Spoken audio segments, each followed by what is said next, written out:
A very good noon to each and every one of you. I am Richa and you are watching परचम. I think आज मैं almost 5 दिनों के बाद आपसे मिल रही होंगी, सो आई रियली होप आपने इन 5-6 दिन whatever days I was not there अच्छे से तैयारी की होगी अपने डेली सीए और वीकली सीए की खुशबू मैम के साथ में. मिस आउट किया है, वैसे नहीं करना चाहिए था आपको. अगर आपने मिस आउट किया है तो जहां आपको वीडियो का टाइटल दिख रहा है वहां पे क्लिक कीजिएगा, मोर पे क्लिक कीजिएगा, सारे इंपॉर्टेंट प्लेलिस्ट के लिंक मिल जाएंगे. Do watch out the previous session. आज हमें 2 दिन के करंट अफेयर पढ़ने हैं, 27th एंड 28th ऑफ फरवरी. Why? Because yesterday I was travelling back, और इसलिए कल का सेशन और आज का सेशन मिला करके हम लेंगे. और अब regularly I will be taking your classes again. और मेरे पीछे महीना चेंज हो गया है. हम माघ पे छोड़ के गए थे और देखिए फागुन शुरू हो चुका है, कृष्ण पक्ष चल रहा है, यानी अब चांद घटेगा और आज है चतुर्थी. ये जो मैं तिथि बताती हूँ ये विक्रमी संवत के हिसाब से नॉर्दर्न इंडिया में, या जिसको हम popularly Indian national calendar, Hindi calendar बोलते हैं, उसके हिसाब से मैं बताती हूँ. ईस्ट साइड में, सदर्न साइड में तिथि वेरी कर सकती है. सो एनी विच वेज आज चांद हमें कुछ इस तरह का दिखने वाला है, कृष्ण पक्ष की चतुर्थी. चलिए, जो बच्चे नए हैं जिनको नहीं पता कि जो भी हम डेली पढ़ते हैं उसका पीडीएफ कहाँ मिलता है, तो लेट मी टेल यू, आपको परचम क्लासेस के टेलीग्राम चैनल पे जाना है. वहाँ पे आपको हिंदी और इंग्लिश दोनों पीडीएफ मिल जाएंगे. नहीं तो परचम ऐप के फ्री मटेरियल सेक्शन से भी आप इनको एक्सेस कर सकते हो. इंग्लिश वाला जल्दी मिल जाता है, हिंदी मतलब पढ़ते पढ़ते, और हिंदी वाला 3-4 बजे तक आपको मिल जाएगा. ठीक है. अगर आपको वीकली या मंथली करंट अफेयर मैगजीन चाहिए तो वो टेलीग्राम पे नहीं मिलती है, वो आपको परचम classes.in वेबसाइट पे जाकर के लेनी पड़ती है. ठीक है. जैसे आप बाय करते हो, नॉमिनल सा अमाउंट है, नीचे आपको एक लिंक मिल जाता है, हाथों हाथ वहीं से आप डाउनलोड कर सकते हो पेज रिफ्रेश किए बिना, या फिर आपको मेल कर दी जाती है. ओके. अगर आपके पास सब्सक्रिप्शन पीडीएफ बैंक है तो हर चीज ऑटोमेटिकली ऐड होती जाएगी. फिर भी कोई प्रॉब्लम, डाउट, क्वेरी, कंसर्न है तो ये हेल्पलाइन नंबर है, ईमेल एड्रेस है, ऐप चैट है. Please make use of these platforms to get in touch with us. ठीक है. चलिए, अब आज देखिए, क्योंकि मैं बहुत दिनों बाद अब आपका सेशन ले रही हूँ तो पिछले दिन का क्वेश्चन ऑफ द डे तो हम डिस्कस नहीं करेंगे. आज हम वापस फ्रेश शुरू करते हैं. तो स्पोर्ट्स कैटेगरी के साथ में हमारी न्यूज़ को शुरू करते हैं. एक एक करके कैटेगरी लेंगे, स्पोर्ट्स पढ़ेंगे, फिर स्टेट न्यूज़ लेंगे, नेशनल, इंटरनेशनल, इस तरह से मूव ऑन करेंगे. तो पहली खबर जो आ रही है वो स्क्वॉश की फील्ड से आ रही है. कौन सा स्पोर्ट है? Squash. So Indian squash player नाम है Abhay Singh. What is the name of the player? Abhay Singh. पहला पॉइंट जो बनता है, अभय सिंह कौन से स्पोर्ट से जुड़े हुए हैं? स्क्वॉश से जुड़े हुए हैं. So Indian squash player Abhay Singh wins Goodfellow Classic Squash in Toronto. Toronto Canada के अंदर एक स्क्वॉश से रिलेटेड टूर इवेंट खेला गया. जैसे टेनिस के इवेंट होते हैं ना, मायामी ओपन हो गया, राइट, इसी तरह से स्क्वॉश के भी इवेंट्स होते हैं. पूरा टूर होता है जिसमें अलग अलग जगहों पे जा जाके टूर्नामेंट्स खेले जाएंगे. उसमें एक इंडिविजुअल टूर्नामेंट है जिसको किसने जीता है? हमारे अभय सिंह जी ने जीता है. टूर्नामेंट का नाम क्या है? टूर्नामेंट का नाम है good fellow classic PSA challenger tour title. और कहाँ जीता? टोरंटो कनाडा के अंदर जीता. ये इंपॉर्टेंट है, प्रेस्टिजियस है, क्योंकि पीएसए यानी कि प्रोफेशनल स्क्वॉश एसोसिएशन का पूरा दौरा होता है और उसमें एक इंडिविजुअल टाइटल इन्होंने अपने नाम किया है. और साथ ही इनका 8th टाइटल हो गया है. ओवरऑल पीएसए वर्ल्ड टूर के अभी तक कितने टाइटल अभय सिंह जीत चुके हैं? 8 टाइटल जीत चुके हैं. ठीक है. सो इस पीएसए टूर के अंदर जो प्रोफेशनल स्क्वॉश एसोसिएशन करवाती है, जो टॉप प्लेयर्स होते हैं, फ्यूचर चैंपियंस बन सकते हैं, जिनमें बहुत अच्छा पोटेंशियल है, वही कंपीट करते हैं सिर्फ. राइट. चलिए, समझ में आ गया. ओके, आगे बढ़ेंगे. अगली न्यूज आ रही है आर्चरी यानी तीरंदाजी से रिलेटेड. सो इंडिया ने टोटल 14 मेडल्स अपने नाम किए हैं, जिनमें 9 गोल्ड आर इंक्लूडेड. कहाँ? Archery Asia cup 2024. कहाँ हुआ ये? बगदाद, इराक के अंदर हुआ. तो 2-3 पॉइंट्स बन जाते हैं. आर्चरी एशिया कप 2024 कहाँ हुआ? बगदाद, इराक के अंदर. इंडिया कितने मेडल लाया? 14 लाया. कितने गोल्ड थे? 9 गोल्ड थे. ठीक है. अब इंडिविजुअल कैटेगरी जितनी भी थी ना, उन सब में इंडिया छाया रहा. और उन 4 प्लेयर्स जो 2 विमेन और 2 मेंस कैटेगरी में हैं, उनके नाम हम ध्यान रखेंगे. So India finished archery Asia cup 2024 with 14 medals including 9 gold, 4 silver and 1 bronze.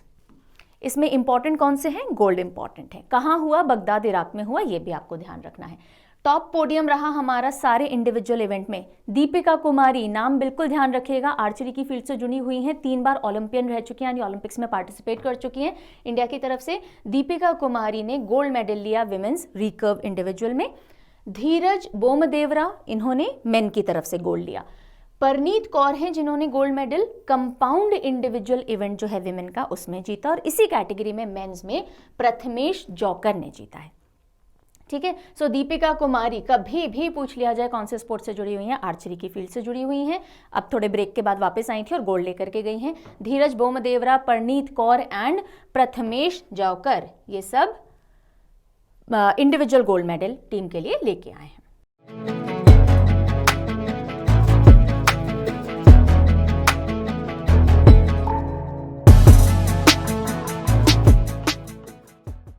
ठीक है, अगली जो न्यूज़ आ रही है वो हमारे खेलो इंडिया विंटर गेम्स से आ रही है। खेलो इंडिया विंटर गेम्स इस बार कहाँ हुए? 2 वेन्यू रखे गए थे। एक लद्दाख, जब लद्दाख यूनियन टेरिटरी बना तो पहली बार लद्दाख के अंदर ये खेले गए, और इसी का सेकंड फेज जो है वो गुलमर्ग जम्मू एंड कश्मीर में होना था। तो अब ये पूरा वाइंड अप हो चुका है खेलो इंडिया विंटर गेम्स, और फाइनल रैंकिंग जो है वो हमको देखनी है। ठीक है जी, तो चलिए, 4th एडिशन था ये खेलो इंडिया विंटर गेम्स का। कौन सा एडिशन? 4th एडिशन था। कंक्लूड कहाँ हुआ? गुलमर्ग में। शुरू कहाँ हुआ था? लद्दाख के अंदर हुआ था। अब क्या रैंकिंग रही ओवरऑल? पूरे खेलो इंडिया विंटर गेम्स में ओवरऑल विजेता कौन रहा? आर्मी की टीम रही, आर्मी की टीम। और इन्होंने 10 गोल्ड मेडल अपने नाम के हैं, 5 सिल्वर और 6 ब्रॉन्ज। ये इनके तो थोड़े ध्यान रख लीजिए, बाकी वालों में आपको नंबर ऑफ मेडल्स वगैरह याद रखने की जरूरत नहीं है। फर्स्ट आर्मी रही। सेकंड पोजीशन पे कौन सी टीम आई है? कर्नाटका की स्टेट टीम आई है। तो अब देख लीजिए, अगर कौन से स्टेट ने सबसे ज़्यादा मेडल्स लिए, खेलो इंडिया विंटर गेम्स पूछा जाए तो कर्नाटका आंसर आएगा, आर्मी नहीं लिख सकते हो। लेकिन टॉप किसने किया पूछा जाए तो आर्मी आ जाएगा। ओके, और सेकंड रनर अप, ये फर्स्ट रनर अप हो गए यानी second position, first runner up यानी second position, and second runner up यानी थर्ड पोजीशन किसने हासिल की? महाराष्ट्र ने हासिल की। सो आर्मी, कर्नाटका, महाराष्ट्र, ये खेलो इंडिया विंटर गेम्स की टैली रही। गॉट इट जी? चलिए, ओके, अब हम मूव करेंगे स्पोर्ट्स की फील्ड से स्टेट न्यूज़ की फील्ड पे। ठीक है, अब जो भी हम थोड़ी बहुत न्यूज़ पढ़ेंगे वो स्टेट्स से स्पेसिफिक पढ़ेंगे। एक बहुत इंपॉर्टेंट न्यूज़ और बहुत अच्छी न्यूज़ आ रही है। PM Modi laid foundation stone for Sikkim's first railway station in Rangpo.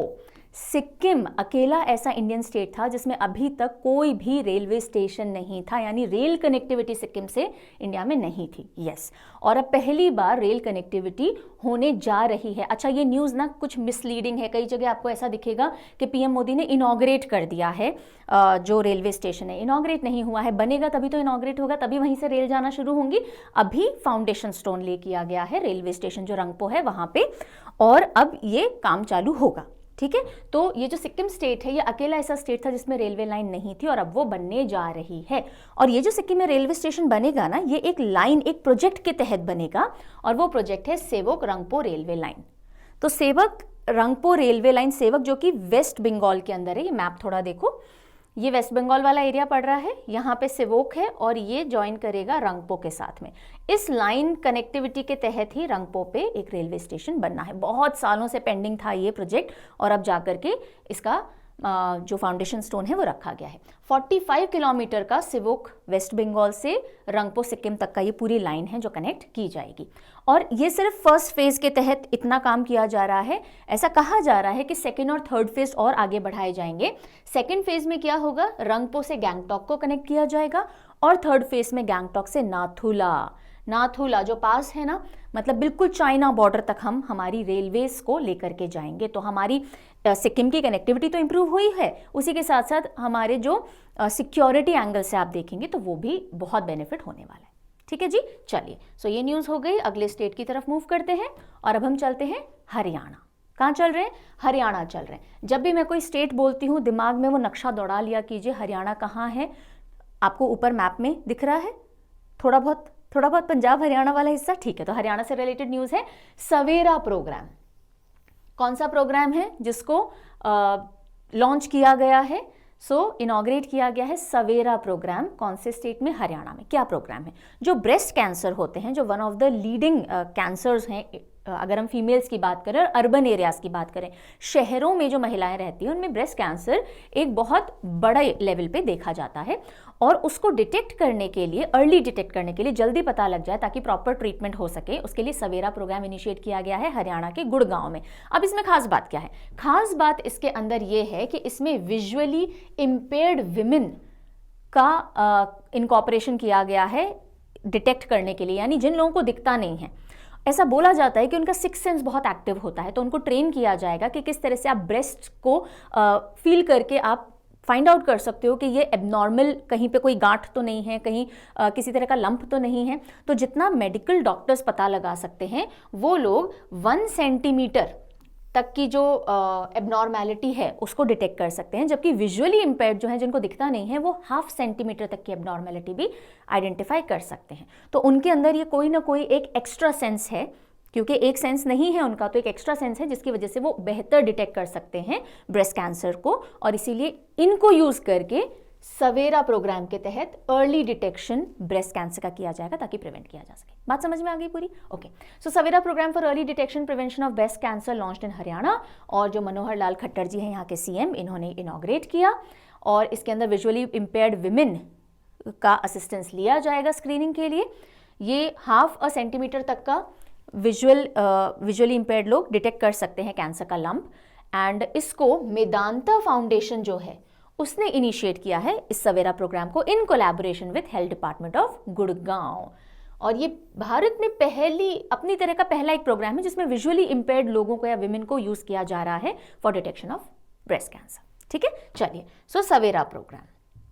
Next हम आते हैं उत्तर प्रदेश पे। उत्तर प्रदेश से जुड़ी हुई 2 खबरें हमको पढ़नी है। पहली खबर आती है, Uttar Pradesh to set up its first turtle conservation reserve. Uttar Pradesh अपना पहला टर्टल यानी कछुआ कंजर्वेशन या संरक्षण रिजर्व स्टैब्लिश करेगा। कहाँ? सो सरयू रिवर या सरजू रिवर जैसे कहते हैं हम, सरजू रिवर जो कि एक ट्रिब्यूटरी है घाघरा रिवर की, कौन सी डिस्ट्रिक्ट में? गोंडा डिस्ट्रिक्ट के अंदर। तो यहाँ पे टर्टल कंजर्वेशन रिजर्व उत्तर प्रदेश का पहला सेटअप होने जा रहा है। और सरजू की अगर हम बात करें, सरजू रिवर जो है उसमें 9 टर्टल स्पीशीज पाई जाती हैं, और अकेली ऐसी रिवर है भारत की जिसमें इतनी ज्यादा टर्टल स्पीशीज पाई जाती हैं, जिनमें से 8 species schedule 1 of wild life protection act 1972 के तहत प्रोटेक्टेड है, यानी हाईएस्ट डिग्री ऑफ प्रोटेक्शन इनको मिलता है। ठीक है, सो उत्तर प्रदेश का पहला टर्टल कंजर्वेशन रिजर्व कहाँ खोला जाएगा या स्टैब्लिश किया जाएगा? सरजू रिवर पे, जो कि घाघरा की ट्रिब्यूटरी है। कौन से डिस्ट्रिक्ट में? गोंडा डिस्ट्रिक्ट के अंदर। अगली खबर भी उत्तर प्रदेश से है। अडानी डिफेंस एंड एरोस्पेस जो है, जो अडानी ग्रुप का ही एक सब्सिडरी है, उन्होंने शुरू किया है, एस्टैब्लिश किया है साउथ एशिया का largest ammunition and missile complex. कहाँ? कानपुर में। और इसको इनॉग्रेट किसने किया? सीएम ने किया, और साथ ही जो चीफ ऑफ आर्मी स्टाफ हैं जनरल मनोज पांडे, उन्होंने किया। तो न्यूज़ तो ये है कि अडानी डिफेंस एंड एरोस्पेस या अडानी ग्रुप जो है, उन्होंने अपना एम्यूनिशन एंड मिसाइल कॉम्प्लेक्स शुरू किया है कानपुर में, और कहा जाता है ये साउथ एशिया का सबसे बड़ा एम्यूनिशन एंड मिसाइल कॉम्प्लेक्स है। इनॉग्रेट इसको कानपुर के अंदर किया गया। ठीक है, तो कभी पूछा जाए कि कहाँ है ये, तो कानपुर याद रखेंगे। South Asia's largest ammunition facility, ammunition यानी जहां गोला बारूद हथियार वगैरह बनाए जाएंगे। तो मेड इन इंडिया इनिशिएटिव होगा, भारत के अंदर ही बनाए जाएंगे, भारत की आर्मी और डिफेंस सर्विसेज में ही इस्तेमाल के लिए बनाए जाएंगे। अडानीज बना रहे हैं, कहाँ? कानपुर के अंदर। सो सीएम योगी आदित्यनाथ जी ने इनॉग्रेट किया है ammunition manufacturing complex Adani group का कानपुर के अंदर। अडानी डिफेंस एंड एरोस्पेस की ये फैसिलिटी है। CM Yogi Adityanath and chief of army staff general Manoj Pande ji ने इसको इनॉग्रेट किया। ठीक है, हाई क्वालिटी के स्मॉल, मीडियम और लार्ज कैलिबर के एम्यूनिशन यहाँ बनाए जाएंगे, जो कि इंडियन आर्म्ड फोर्सेस, पैरामिलिट्री सब यूज करेंगे। Got it? चलिए, अब हम स्पोर्ट्स और स्टेट न्यूज़ के बाद रुख करते हैं कुछ इंपॉर्टेंट डेज देखने से। बहुत ज़्यादा क्रिटिकली इंपॉर्टेंट नहीं है ये इंपॉर्टेंट डेज, पर एक बार मेंशन करना बनता है, इसलिए हम पढ़ लेंगे। पहला आ रहा है 27 फरवरी को, international polar bear day. International polar bear day. प्यार हो जाएगा ना छोटे छोटे से इतने क्यूट से पोलर बेयर देख करके, तो प्यार का महीना है, तो फरवरी थोड़ा दिमाग में रख लीजिएगा। पोलर बेयर फरवरी, इंटरनेशनल पोलर बेयर डे फरवरी में आता है, 27 फरवरी को है। ओके, और क्यों मनाया जाता है भाई? जो क्लाइमेट चेंज हो रहा है उसका बहुत इंपैक्ट देखा जाता है पोलर बेयर पॉपुलेशन पे, और इसी की जागरूकता के लिए इसको ऑब्जर्व किया जाता है। अर्ली 2000 से ही पोलर बेयर पॉपुलेशन डिक्लाइन पे है, और इस दिन को 2011 से मनाया जा रहा है, just to create awareness. Got it? 27 फरवरी international polar bear day. Then 27 फरवरी को ही ऑब्जर्व किया जाता है world NGO day. Non governmental organisations होती हैं ना, जो कहीं ना कहीं समाज कल्याण में लगी हुई होती हैं, एनजीओज, तो एनजीओज का जो कंट्रीब्यूशन होता है उसको एक्नॉलेज करने के लिए 27 फरवरी को ही एनजीओ डे मनाया जाता है, वर्ल्ड एनजीओ डे। तो एक ऐसा एनजीओ है जो पोलर बेयर के लिए प्रोटेक्शन के लिए काम कर रहा है, दोनों को एसोसिएट करके साथ में याद कर सकते हो। थीम क्या रही? Building a sustainable future, the role of NGOs in achieving sustainable development goals, जो एसडीजी हैं। चलो बताओ मुझे, जो यूनाइटेड नेशन है उसने कितने SDG रखे हैं, total how many sustainable development goals are there which all UN nations are trying to achieve.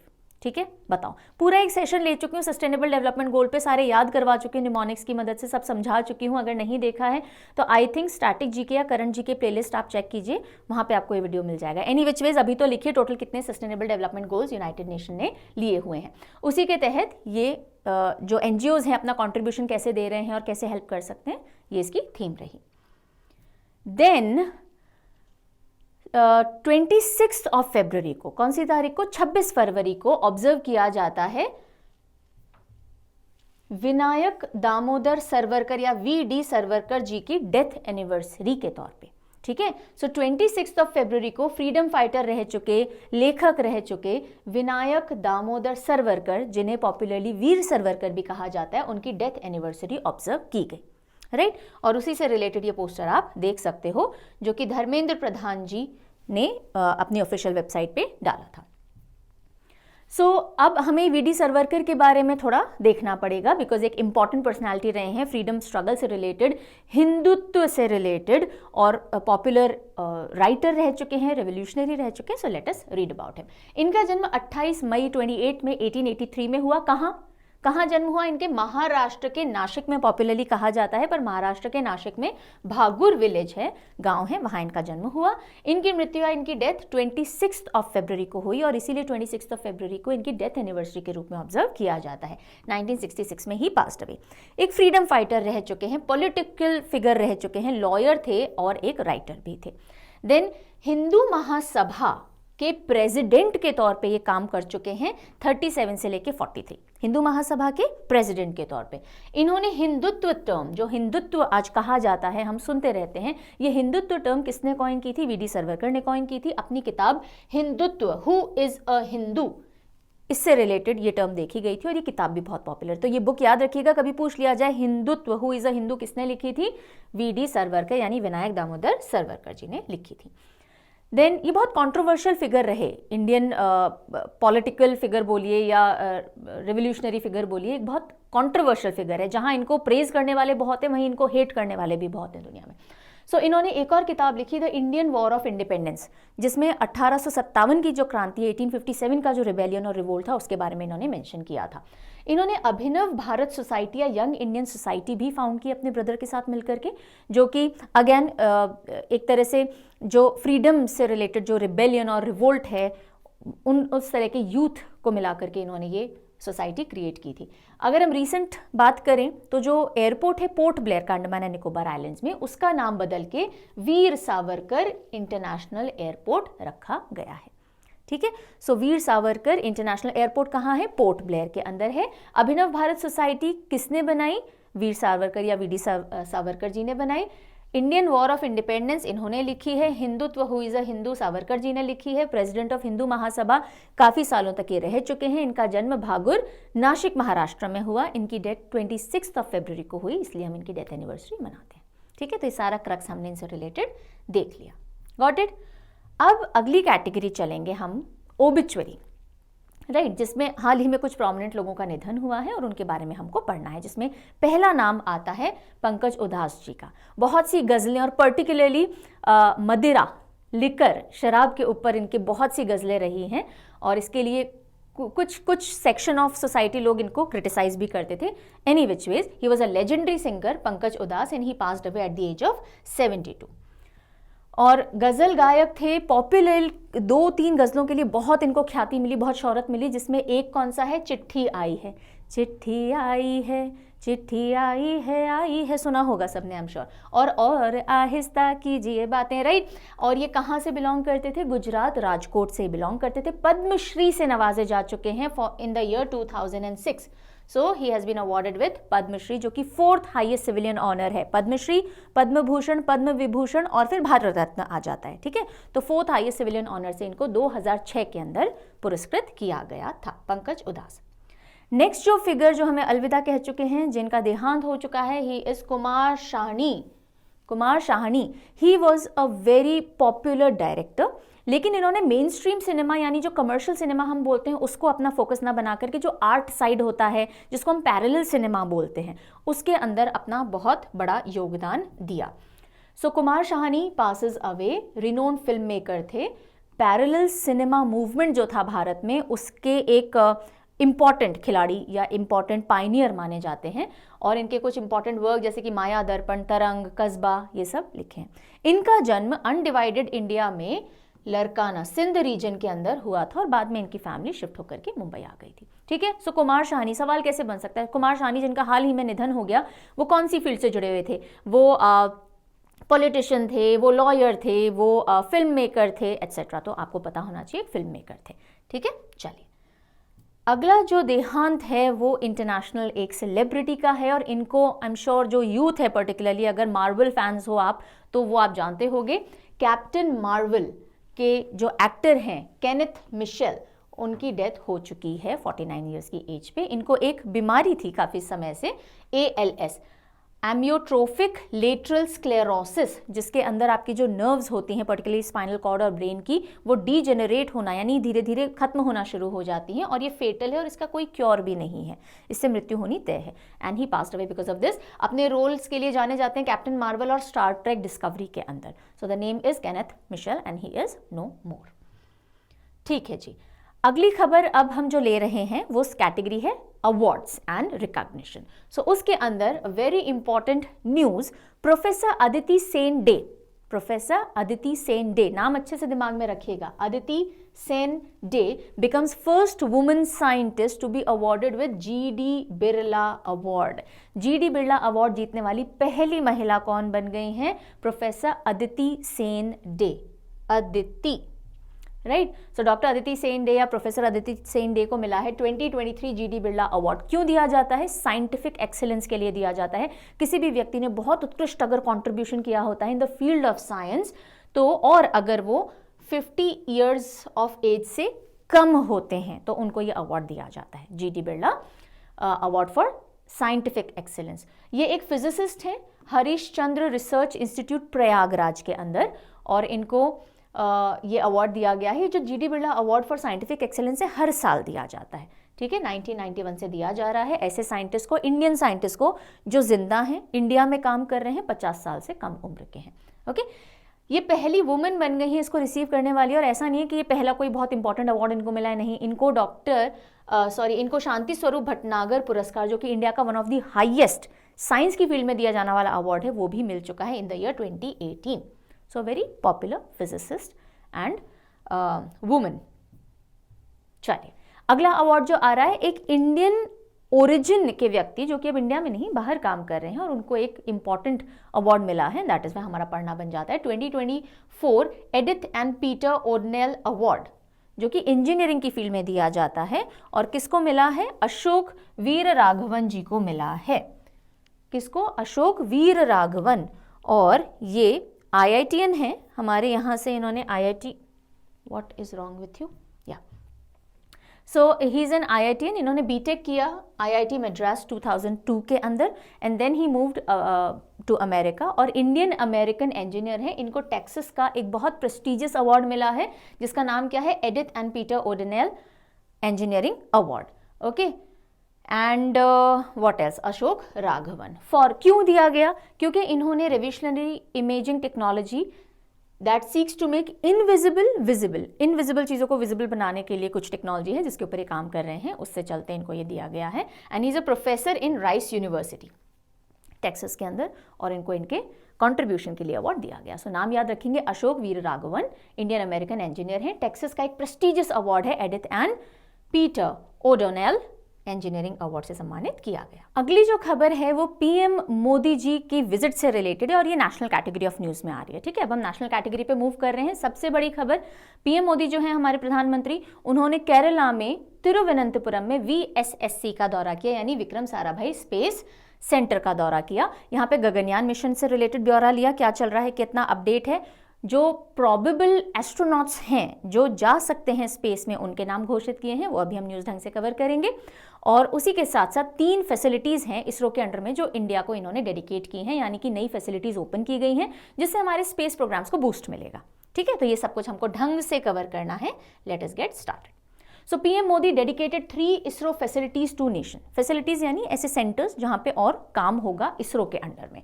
So PM Modi ji ने 3 facilities Indian space research organisation के अंडर में दी हैं जब वो अपनी विजिट पे गए विक्रम साराभाई स्पेस सेंटर तिरुवनंतपुरम केरला के अंदर 27 फरवरी को. ठीक है जी, डेट याद बिल्कुल नहीं रखना है. वीएसएसए कहाँ है ये पता होना चाहिए, तिरुवनंतपुरम केरला के अंदर है. जो ये 3 फैसिलिटीज डेडिकेट की गई हैं ये टोटल 1800 करोड़ की लागत से डेवलप की जाएंगी, की गई हैं ओवर द टाइम. पहली आती है पीएसएलवी इंटीग्रेशन फैसिलिटी, पीआईएफ. क्या है एक एक करके सारी डिटेल भी पढ़ेंगे, एक बार नाम ध्यान कर लीजिए. पीएसएलवी इंटीग्रेशन फैसिलिटी जो कि सतीश धवन स्पेस सेंटर श्रीहरिकोटा आंध्र प्रदेश में ओपन की गई है. दूसरी है semi cryogenic integrated engine and stage test SIET facility जो कि महेंद्रगिरी जो ओडिशा है वहां पे इसरो के प्रोपल्शन कॉम्प्लेक्स में ओपन की गई है. एंड तीसरी है ट्राइसोनिक विंड टनल जो VSSC तिरुवनंतपुरम केरला के अंदर डेडिकेट की गई है. तो ये 3 फैसिलिटीज हैं, पीएसएलवी से रिलेटेड हो गई, एक SIET हो गई, एक ट्राइसोनिक विंड टनल हो गई. अब ये क्या है और क्या काम करेंगी जल्दी जल्दी से समझते हैं. पीएसएलवी की अगर हम बात करें तो एक इंटीग्रेशन फैसिलिटी है पोलर सैटेलाइट लॉन्च व्हीकल से जुड़ी हुई जिसको सतीश धवन स्पेस सेंटर श्रीहरिकोटा आंध्र प्रदेश में सेटअप किया गया है. इसका मेन काम होगा कि जो हमारी पीएसएलवी लॉन्च व्हीकल है ना, पीएसएलवी यानी कि रॉकेट है एक तरह से, इसके ऊपर सैटेलाइट को बिठा के लॉन्च किया जाता है. सो अब हमारे पीएसएलवी मिशंस और बढ़ पाएंगे बिकॉज ये एक ऐसी फैसिलिटी है जहां पे पीएसएलवी पे और काम होगा, इंटीग्रेट किया जाएगा पीएसएलवी रॉकेट्स को. तो अब ज़्यादा रॉकेट इंटीग्रेट होंगे तो ज़्यादा मिशंस किए जाएंगे. जहां हम एक साल में 6 मिशन कर पाते हैं पीएसएलवी से, अब 15 मिशंस किए जाने पॉसिबल होंगे. दूसरी चीज़ इसी फैसिलिटी में साथ ही साथ SSLV यानी कि स्मॉल सैटेलाइट लॉन्च व्हीकल्स जो होते हैं, छोटे छोटे जो व्हीकल्स होते हैं छोटी सैटेलाइट्स के लिए होते हैं, और जो प्राइवेट स्पेस कंपनीज बाकी और भी लॉन्च व्हीकल्स हैं जो प्राइवेट स्पेस कंपनीज ने बनाए होंगे उनको भी यहाँ से लॉन्च किया जा सकेगा. तो मल्टी मिशन यहाँ से चला पाना पॉसिबल होगा. ठीक है जी, ओके. पहला तो ये हो गया. दूसरा SIET की बात करते हैं यानी semi cryogenic integrated engine and stage test facility. जो सेमी क्रायोजेनिक इंजन्स बनते हैं या अलग अलग स्टेजेस जो होती हैं उनकी, उनको टेस्ट करने की फैसिलिटी है. यानी ये ठीक से बने हैं, ठीक से काम करेंगे या नहीं करेंगे. सेमी क्रायोजेनिक इंजन बहुत इंपॉर्टेंट रोल प्ले करते हैं बिकॉज इनकी अगर ये सेमी क्रायोजेनिक इंजन हम लगा देते हैं लॉन्च व्हीकल्स में तो उसकी जो पेलोड होता है यानी कितना भार लेकर के वो जा सकता है वो बढ़ जाता है काफ़ी. ओके, सो एक सिग्निफिकेंट एडवांसमेंट ये होगा इंजन और स्टेज डेवलपमेंट में. इससे सेमी क्रायोजेनिक इंजन्स और स्टेजेस हम बना पाएंगे जिससे हमारी जो करंट लॉन्च व्हीकल्स हैं, जो रॉकेट्स हैं, उनकी पेलोड कैपेसिटी बढ़ जाएगी. मान लो अभी 500 किलोग्राम वजन लेके जा सकते हैं तो अब वो और ज़्यादा लेके जा सकेंगे. ओके, तो इंजन टेस्ट हो सकते हैं with up to 200 tons of thrust. Semi cryogenic engine क्या होते हैं? जिसके अंदर रिफाइंड कैरोसिन का बहुत रिफाइंड फॉर्म जिसको हम इसरोसिन कहते हैं, इसरो यूज करता है बिकॉज ये इसरोसिन और लिक्विड ऑक्सीजन को प्रोपेलेंट्स की तरह यूज किया जाता है. Liquid oxygen and refined kerosene को जब हम प्रोपेलेंट्स की तरह यूज करते हैं वो सेमी क्रायोजेनिक इंजन में ही पॉसिबल है. तीसरी जो है ट्राइसोनिक विंड टनल, एक ऐसी विंड टनल जिसके अंदर एरोडायनेमिक टेस्टिंग की जाएगी. यानी हम जो रॉकेट बना रहे हैं, जो लॉन्च व्हीकल्स बना रहे हैं, क्या वो एरोडायनेमिकली हवा को, हमारे अर्थ के एटमॉस्फेयर को काट के जाने के लिए कितने सक्सेसफुल और कितने एफिशिएंट होंगे. कम से कम फ्यूल में, कम से कम फ्रिक्शन में हमारे एटमॉस्फेरिक लेयर को क्रॉस कर जाएं. तो एरोडायनेमिक्स होते हैं ना कि आप कितना बेटर उड़ पाओगे, उससे रिलेटेड टेस्टिंग यहाँ की जाएगी. रॉकेट्स और एयरक्राफ्ट का इवैल्यूएशन किया जा सकेगा. और 170 मीटर्स का ये पूरा टनल है जिसमें जो कंट्री में पहली बार इस तरह का टनल बनाया गया है, इस्टेब्लिश किया गया है, जो कि इतनी स्पीड पे, सबसोनिक से सुपरसोनिक तक की स्पीड पे टेस्टिंग कर पाएगा. 4 times the speed of sound, Mach number 4, इतनी स्पीड पे टेस्टिंग कर पाएगा. तो इससे होगा क्या, हमारे जो लॉन्च व्हीकल्स हैं उनकी डिजाइनिंग भी हम अंदर ही कर पाएंगे इंडिया के अंदर, बिल्कुल हाई एंड लॉन्च व्हीकल्स की. तो टेस्टिंग के लिए ये फैसिलिटी भी, ट्राइसोनिक विंड टनल भी बहुत काम आने वाला है. ठीक है, तीनों फैसिलिटीज समझ में आ गई. ठीक है, अब इसी दौरे के अंदर पीएम मोदी जी ने एस्ट्रोनॉट विंग दिए हैं एस्ट्रोनॉट डेजिग्नेट्स को. समझिएगा ये चीज, ये न्यूज में भी कंफ्यूजन हो सकता है. तो पहले न्यूज देखते हैं। PM bestows astronaut wings to astronaut designates for ISRO's Gaganyaan mission. ISRO का गगनयान मिशन है जिसके तहत हम चाह रहे हैं कि जो लोअर अर्थ ऑर्बिट है उसमें इंसान को ले जा करके वापस सक्सेसफुली लाने का ये मिशन हम पूरा कर सके। ठीक है, इससे क्या होगा, एक हमने शॉर्ट विजिट लगा ली 3 दिन की, 3 दिन का ये मिशन हम प्लान कर रहे हैं जिसमें 3 एस्ट्रोनॉट को ले जाया जाएगा। कितने एस्ट्रोनॉट को? 3। यहाँ आप कितने लोग देख रहे हो एस्ट्रोनॉट? 4। तो ये एस्ट्रोनॉट डेजिग्नेट्स हैं, ये 4 ऐसे लोग हैं जिनको ट्रेन किया जा रहा है। इनमें से 3 लोगों को फिर स्पेस में भेजा जाएगा गगनयान मिशन के तहत, जो कि अभी तक अनाउंस है कि 2025 में कंडक्ट किया जाएगा। ठीक है, तो 3 लोगों को 3 दिन के लिए स्पेस में भेज करके वापस धरती पर सुरक्षित लाना ये गगनयान मिशन है। ऐसा कर लेने के बाद हम और आगे मिशन चला पाएंगे, मून के ऊपर हम इंसान को ले जाने की बात करेंगे, ये सारी चीजें होंगी। तो अभी के लिए एस्ट्रोनॉट डेजिग्नेट्स जो हैं उनके नाम घोषित किए गए कि 4 लोग हैं जो कि एस्ट्रोनॉट डेजिग्नेट्स हैं, इनमें से सिलेक्ट किए जाएंगे फर्दर। कौन कौन है? Group captain Prashant Balakrishnan Nair, group captain Ajit Krishnan, group captain Angad Pratap and wing commander Shubhanshu Shukla. तो ये 4 नाम आपको दिमाग में छापने हैं। तो 2 तो नायर जी कृष्णन जी हो गए हैं, ये बालकृष्णन हैं, ये अजित कृष्णन हैं, ये अंगद प्रताप जी हो गए। अंगद जो महाभारत के कैरेक्टर थे, पाँव जमा लेते थे तो कोई हिला नहीं पाता था। और एक हो गए शुभांशु शुक्ला जी SS। ये चारों एयरफोर्स के पायलट्स भी हैं और फाइनल क्रू जो है वो इन्हीं में से पिक किया जाएगा। फाइनल क्रू में कितने एस्ट्रोनॉट्स होंगे? 3 होंगे।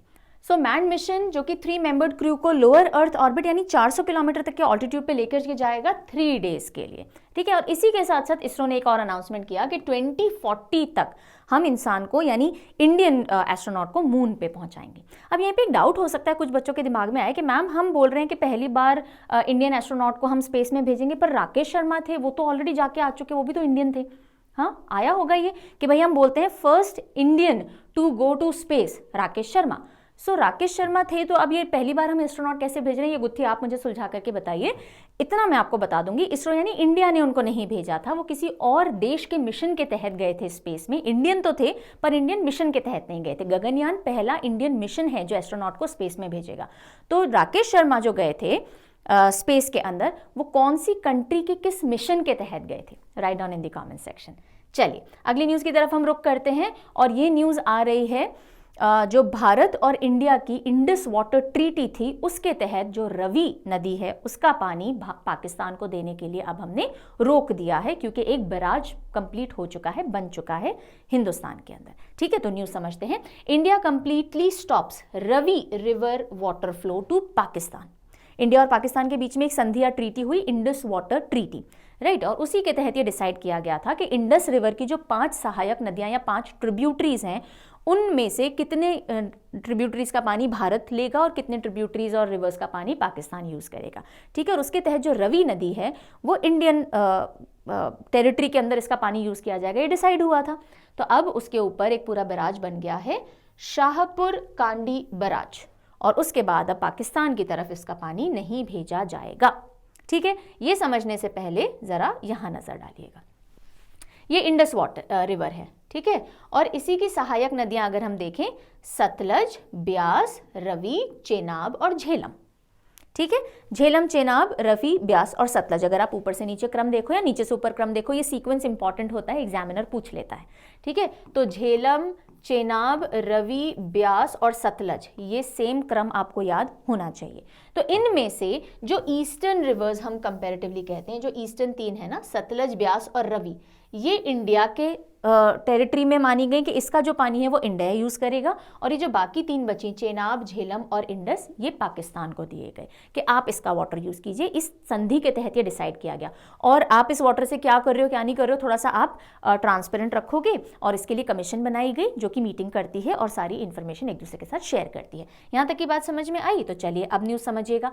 India stops water to flow to Pakistan as Shahpur Kandi barrage is complete. तो अब हमने जो पाकिस्तान की तरफ पानी रोका है, पहली बात तो ये कि ये गलत नहीं है, ये इस ट्रीटी के तहत ही किया गया। दूसरी बात ये आती है, शाहपुर कांडी बैराज कहाँ बनाया गया जी?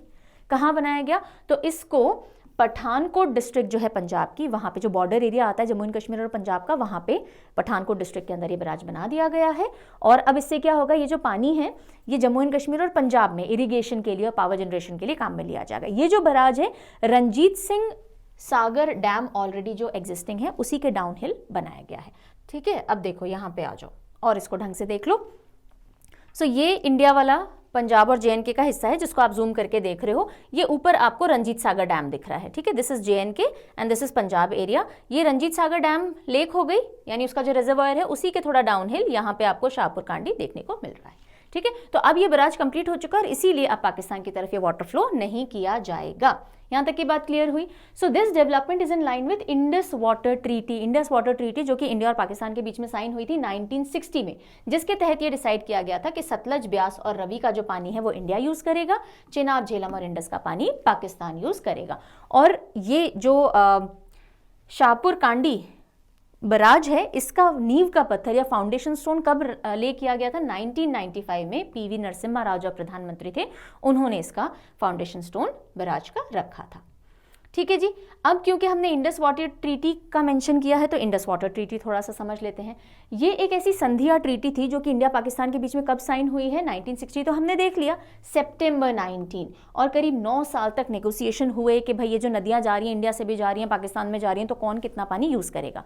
तो इस तरफ से प्राइम मिनिस्टर हमारे जवाहरलाल नेहरू और पाकिस्तान के प्रेसिडेंट अयूब खान थे, और वर्ल्ड बैंक ने एक तरह से मध्यस्थता की थी, और फिर ये पूरा ट्रीटी साइन की गई जिसके तहत ईस्टर्न रिवर्स रवि, ब्यास, सतलज हमारे पास रहेंगी, और जो वेस्टर्न रिवर्स हैं इंडस, चेनाब और झेलम वो पाकिस्तान यूज करेगा। ओके, और इसी की ट्रांसपेरेंसी रखने के लिए परमानेंट इंडस कमीशन भी गठित की गई थी दोनों देशों के बीच में। ठीक है, रवि रिवर जिसके ऊपर ये बराज बना है, इसका थोड़ा मेंशन देख लेते हैं। ट्रांस बाउंड्री रिवर है, यानी इंडिया और पाकिस्तान दोनों में ये फ्लो करती है, और इंडस की 5 ट्रिब्यूटरीज में से एक है। कहाँ ओरिजिनेट होती है रवि रिवर? सो रवि रिवर का ओरिजिन मुल्तान तहसील है, हिमाचल प्रदेश की कांगड़ा डिस्ट्रिक्ट के अंदर, वहां से शुरू होती है। इसकी लेंथ अगर आप देखोगे करीब 720 किलोमीटर लेंथ है, जिसमें से अधिकतर हिस्सा इसका पाकिस्तान में है, करीब 158 किलोमीटर जो है वो इंडिया के अंदर पड़ता है। इसको रिवर ऑफ लाहौर भी कहा जाता है। क्या कहा जाता है? रिवर ऑफ लाहौर, क्योंकि जो लाहौर है वो इसी नदी के ईस्टर्न बैंक पे सिचुएटेड है। Got it? तो ये सारी कुछ इंपॉर्टेंट बातें हैं रवि रिवर से रिलेटेड। सो अब रवि रिवर का पानी पाकिस्तान की तरफ नहीं जाएगा। अगली खबर की तरफ मूव करते हैं, and the news is related to India's first septic tank cleaning robot, जो कि स्ट्रेंथन कर रहा है स्वच्छ भारत कैंपेन को। स्वच्छ भारत कैंपेन जिसके तहत सारा जो कूड़ा कचरा है वो हमको मैनेज करना होता है, उसमें अब इंडिया का पहला सेप्टिक टैंक क्लीनिक रोबोट भी काम आ रहा है। ये है वो रोबोट, ताकि इंसानों को गटर के अंदर नहीं उतरना पड़े और सारा जो मलबा होता है, कचरा होता है, वो क्लीन नहीं करना पड़े सेप्टिक टैंक्स के अंदर। सो इंडिया का पहला सेप्टिक टैंक क्लीनिंग रोबोट का नाम क्या है? होमोसेप एटम। होमोसेप एटम, और ये एंड टू एंड सोल्यूशन दे रहा है, मैनुअल स्कैवेंजिंग ताकि ना करनी पड़े, पिटहोल्स के अंदर जाना होता है ना, वो नहीं जाना पड़े। Department of science and technology है, बिजनेस इंक्यूबेटर आईआईटी मद्रास का। सो बेसिकली आईआईटी मद्रास ने इसको डेवलप किया है, और करीब 16 सिटीज के अंदर ये ऑलरेडी फंक्शनल हो चुका है। तो हमारा पहला सेप्टिक टैंक क्लीनिक रोबोट क्या है? होमोसेप एटम है। गॉट इट जी, यहां तक समझ में आ गया। अगली न्यूज आ रही है स्टार्टअप महाकुंभ से रिलेटेड। स्टार्टअप महाकुंभ मार्च के अंदर होगा। जितने भी स्टार्टअप से रिलेटेड फील्ड, अलग अलग फील्ड के स्टार्टअप्स होंगे, उनसे जुड़े हुए जो डिपार्टमेंट्स होंगे, प्रमुख लोग होंगे, उनका ही महाकुंभ होगा, यानी वो लोग आएंगे और सारे डिस्कशंस करेंगे। पर उसका कर्टन रेजर हो चुका है। कर्टन रेजर यानी इंपॉर्टेंट बातें सामने आ गई हैं। कब होगा, लोगो क्या है, वेबसाइट क्या है, थीम क्या है, उसको कर्टन रेजर इवेंट हमने कहा। तो स्टार्टअप महाकुंभ 2024 कब होगा जी? मार्च में होगा, यानी कि 18 और 20 मार्च को। 18 to 20 मार्च स्टार्टअप महाकुंभ होगा, तब हम इसको वापस भी पढ़ेंगे। और 3 डे का ये एक एग्जीबिशन होगा स्टार्टअप्स का अक्रॉस डोमेन्स, यानी अलग अलग फील्ड से रिलेटेड स्टार्टअप्स से जुड़े हुए लोग आएंगे और पार्टिसिपेट करेंगे। Theme very very important, Bharat innovates. Bharat innovates startup Mahakumbh है, तो स्टार्टअप्स के अंदर हम इनोवेशन करते हैं कुछ ना कुछ, तो भारत इनोवेट्स। और इसको डीपीआईआईटी यानी department of promotion of industry and internal trade organise करेगा, भारत मंडपम और प्रगति, मतलब भारत मंडपम में नई दिल्ली के अंदर। कर्टन रेजर हो चुका है। पीयूष गोयल जो हमारे हैं यूनियन मिनिस्टर, उन्होंने कर्टन रेजर के अंदर इसकी registry, Bharat Mandapam ecosystem registry launch की, वेबसाइट लॉन्च की, लोगो लॉन्च किया स्टार्टअप महाकुंभ का। तो ये सारे इवेंट की डिटेल्स हमारे सामने ला करके रख दी गई हैं। ठीक है जी, बाकी हम तब पढ़ेंगे जब ये इवेंट होगा। अगली खबर आ रही है फिनेंस जगत से, और वो ये है कि पेटीएम पेमेंट्स बैंक से विजय शेखर शर्मा, जो कि पेटीएम के फाउंडर हैं, उन्होंने रिजाइन कर दिया है। किससे, ध्यान रखिएगा, पेटीएम से रिजाइन नहीं किया है, पेटीएम पेमेंट्स बैंक से रिजाइन किया है। वही पेटीएम पेमेंट बैंक जिसको आरबीआई ने बोल दिया था कि अब आप कोई भी पैसा लोगों का और जमा नहीं कर सकते हो बिकॉज आपने कुछ रूल्स रेगुलेशन फॉलो नहीं किए हैं। ठीक है, सो वैसे भी इनको थोड़े समय के लिए ही आरबीआई ने अप्रूवल दिया था इस पोजिशन पे आने का, मैं आपको क्लियर कर दूं। ठीक है, तो Vijay Shekhar Sharma has step down from Paytm payment bank board. इस बोर्ड पे ये non executive chairman and board member के तौर पे काम कर रहे थे। Now he has step down. Otherwise Vijay Shekhar Sharma is the founder and CEO of Paytm. Paytm company, Paytm payment bank, दोनों अलग अलग चीजें हैं। ठीक है, सो आरबीआई ने पेटीएम पेमेंट बैंक को बार कर दिया कि अब आप कोई भी क्रेडिट्स नहीं कर सकते हो, एक्सेप्ट नहीं कर सकते हो डिपॉजिट, यानी आपके पास अब पैसा जनता का नहीं आना चाहिए 15 मार्च के बाद। पहले फरवरी 29 दिया था, लेकिन अब उसको 15 मार्च एक्सटेंड कर दिया गया था। और अदरवाइज अगर हम देखें कि पेटीएम पेमेंट बैंक के सीईओ और एमडी कौन है, तो आंसर होगा Surendra Chawla. He is the one who is leading Paytm payments bank right now, Surendra Chawla. ठीक है जी, न्यूज समझ में आ गई। चलो अब हम रुक कर लेते हैं last category of news which is international domain. तो इंटरनेशनल न्यूज अब हम पढ़ लेते हैं। पहली खबर आ रही है FATF की ग्रे लिस्ट से। FATF, so what is this FATF? Financial action task force. FATF की लिस्ट होती है, एक ब्लैक लिस्ट होती है, ग्रे लिस्ट होती है। ब्लैक लिस्ट वो देश होते हैं जो कि इस ऑर्गेनाइजेशन के साथ, इस कमेटी के साथ कोऑपरेट नहीं कर रहे और मनी लॉन्ड्रिंग कर रहे हैं, टेररिज्म को फंडिंग कर रहे हैं, वो ब्लैक लिस्ट के अंदर होते हैं। ग्रे लिस्ट में ऐसे देश होते हैं जहां पे मनी लॉन्ड्रिंग हो रही है, टेररिस्ट को फंडिंग हो रही है, लेकिन ये देश खुद भी नहीं चाहते कि ऐसा हो, और इसलिए ये FATF की मदद करते हैं कि हाँ भाई हटाओ, ये सब हमें भी नहीं करना, टेररिस्ट को फंडिंग हमें नहीं करनी, हमें मनी लॉन्ड्रिंग नहीं करनी, हम आपके साथ मिलकर इसको खत्म करने की कोशिश कर रहे हैं। ठीक है, तो ऐसे देश ग्रे लिस्ट में होते हैं, लेकिन फिर भी क्वेश्चन मार्क के दायरे में होते हैं, बिकॉज यहाँ पे जो फाइनेंसेस हैं वो क्वेश्चन के दायरे में आते हैं। तो ग्रे लिस्ट में होना अगर आप ग्लोबली देखो तो बहुत ज़्यादा अच्छा नहीं माना जाएगा। कुछ देश आपसे फंडिंग नहीं लेना चाहेंगे, आपको फाइनेंशियली अपना पार्टनर नहीं बनाना चाहेंगे, तो ऐसे केसेस में ग्रे लिस्ट से बाहर आना एक खुशखबरी है। ठीक है, ब्लैक लिस्ट से ग्रे लिस्ट से बाहर आना। तो कौन से देश हैं जो सक्सेसफुली ग्रे लिस्ट से अभी बाहर आए हैं FATF की? पहला है UAE, United Arab Emirates. Yes, so successfully removed from money laundering. Money laundering होती है ना, एक काला धन के तौर पे आप समझिए, बहुत ब्लैक मनी होता है। सो UAE remove from FATF grey list. 2022 से 2022 से FATF की ग्रे लिस्ट पे था, और जो पेरिस बेस्ड है ये फाइनेंशियल एक्शन टास्क फोर्स, जो कि पर्टिकुलरली ये देखती है कि कौन से देश हैं जो मनी लॉन्ड्रिंग कर रहे हैं, टेररिस्ट को फंडिंग कर रहे होते हैं। Not just UAE, 3 more countries are out of FATF grey list: Barbados, Gibraltar, Uganda. Barbados, Gibraltar, Uganda and UAE, ये चारों ग्रे लिस्ट से बाहर आए। 2 देश शामिल हो गए ग्रे लिस्ट में, कीनिया एंड नमीबिया। ठीक है जी, इनको डाल लिया गया है। सो ये FATF ग्रे लिस्ट है जिसमें काफ़ी सारे देश हैं, और अभी नमीबिया और कीनिया ऐड हो चुके हैं, और 4 देश जो हैं वो इससे बाहर आ चुके हैं, including UAE। Financial action task force के बारे में थोड़ा और देख लेते हैं। एक इंटर गवर्नमेंटल यानी काफ़ी सारे देशों से मिली हुई पॉलिसी मेकिंग और स्टैंडर्ड सेटिंग बॉडी है। मेन काम क्या करती है? मनी लॉन्ड्रिंग ना हो, टेररिस्ट फंडिंग ना हो, इसको ध्यान में रखती है। G7 समिट जब हुआ था 1989 में, उसके दौरान इसको बनाया गया था। 2001 में यानी 2001 में टेररिज्म फाइनेंसिंग को भी एक मैंडेट डाल दिया गया कि देशों को टेररिस्ट को फंड नहीं करना है। जो देश करेंगे उनको हम अलग से लिस्ट कर देंगे कि भाई ये देश हैं जो जिसमें टेररिस्ट फंडिंग की जाती है। ओके, इसके हेडक्वार्टर कहाँ है FATF के? पेरिस, फ्रांस के अंदर है। इंडिया FATF का मेंबर है। 2010 के अंदर हम FATF के मेंबर बने थे। ठीक है, चलिए ओके, हमने ग्रे लिस्ट की बात की तो ब्लैक लिस्ट भी देख लेते हैं। ब्लैक लिस्ट जिसमें कि देश मनी लॉन्ड्रिंग कर रहे हैं, टेररिस्ट फंडिंग कर रहे हैं और कोऑपरेट भी नहीं कर रहे हैं इनको हटाने के लिए। ऐसे कौन से देश हैं? 3 ही कंट्रीज हैं जो ब्लैक लिस्ट के अंदर हैं FATF की: north Korea, Iran and Myanmar. ठीक है, कुछ सालों पहले पाकिस्तान भी था, उसको हटा लिया गया था। सो नॉन कोऑपरेटिव कंट्रीज हैं ये, टेररिस्ट फंडिंग भी करते हैं, मनी लॉन्ड्रिंग भी करते हैं और कोऑपरेट भी नहीं करते कि हम इसको कम करेंगे: north Korea, Iran and Myanmar. अगली खबर की तरफ बढ़ते हैं। वर्ल्ड ट्रेड ऑर्गेनाइजेशन की 13th मिनिस्ट्रियल लेवल मीटिंग हुई। कहाँ हुई? अबू धाबी यूएई के अंदर, और अभी चल रही है। 26 को स्टार्ट हुई है, 29 तक ये चलेगी।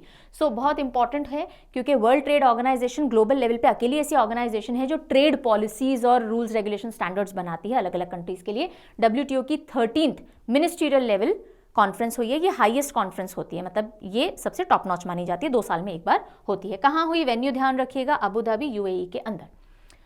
26 to 29 February Abu Dhabi UAE के अंदर ये चल रही है, और हाईएस्ट डिसीजन मेकिंग बॉडी है वर्ल्ड ट्रेड ऑर्गेनाइजेशन की, 2 साल में एक बार मिलती है। कॉमोरोस एंड टिमोर लेस्टे, इन्होंने वर्ल्ड ट्रेड ऑर्गेनाइजेशन ज्वाइन कर लिया है। वर्ल्ड ट्रेड ऑर्गेनाइजेशन में 2 और कंट्री शामिल हो गए हैं, और उनका नाम क्या है? कॉमोरोस एंड टिमोर लेस्टे। सो 2024 के अंदर ये 2 देश और इसमें शामिल हो गए हैं। ठीक है जी, आप मुझे बताएंगे? बताएंगे, बिल्कुल बताएंगे। WTO में टोटल कितने मेंबर कंट्रीज हैं? How many members are there in WTO? Write down in the comment section. नहीं पता तो ढूंढो और ढूंढ के लिखो। जो मैं हर बार बोलती हूँ, जब भी एक्टिवली कुछ चीज़ सर्च करोगे वो दिमाग में टिकेगी। ठीक है, इंडिया ने भी इस मिनिस्ट्रियल कॉन्फ्रेंस के अंदर अपना पक्ष रखा है कि भाई ये जो डेवलपिंग कंट्रीज हैं उनसे रिलेटेड आपके अग्रीमेंट्स के अंदर कुछ फ्लेक्सिबिलिटी आनी चाहिए। ठीक है, WTO क्या है मैंने बता दिया। अकेली ऐसी ग्लोबल इंटरनेशनल ऑर्गेनाइजेशन है जो ट्रेड के नियम कायदे कानून बनाती है, राइट। और 1995 में बनी थी, जिनेवा स्विट्जरलैंड के अंदर हेडक्वार्टर्ड है। इंडिया इसका मेंबर तभी बन गया था 1995 में, और उससे पहले WTO के पहले GATT एग्जिस्टेंस में हुआ करता था, यानी general agreement on tariff and trade. फिर WTO आ गया, GATT को हटा दिया गया, तो इंडिया GATT का भी मेंबर था। Okay, so India has been a very initial members of WTO and GATT। अब हमने टिमोर लेस्टे और कॉमोरोस की बात की, तो जल्दी से थोड़ा ब्रीफ देख लेते हैं। टिमोर लेस्टे साउथ ईस्ट एशिया की कंट्री है, ये इंडोनेशिया का पार्ट दिख रहा है, ये ईस्ट टिमोर या टिमोर लेस्टे भी इसको कहते हैं। दिल्ली इज द कैपिटल, $, यहाँ पे चलता है। कॉमोरोस की अगर हम बात करें, ये रहा कॉमोरोस, अफ्रीकन कंट्री है, मोरोनी इसकी कैपिटल है, और कोमोरियन फ्रैंक यहाँ पे करेंसी ऑपरेट करती है। ठीक है, इंटरनेशनल अपॉइंटमेंट्स देख लेते हैं। So Feleti Teo has been named Tuvalu's new prime minister. Tuvalu Oceania के अंदर एक कंट्री है, और उसके नए प्राइम मिनिस्टर कौन बने हैं? फेलेटी टेओ। ये देखो, ये ऑस्ट्रेलिया यहाँ दिख रहा है, यहाँ बहुत सारे आइलैंड्स पैसिफिक के अंदर होते हैं, यहाँ पे तुवालू है। पैसिफिक आइलैंड्स को मेनली 3 कैटेगरी में बांटा जाता है, मेलेनेशिया, माइक्रोनेशिया एंड पॉलिनेशिया।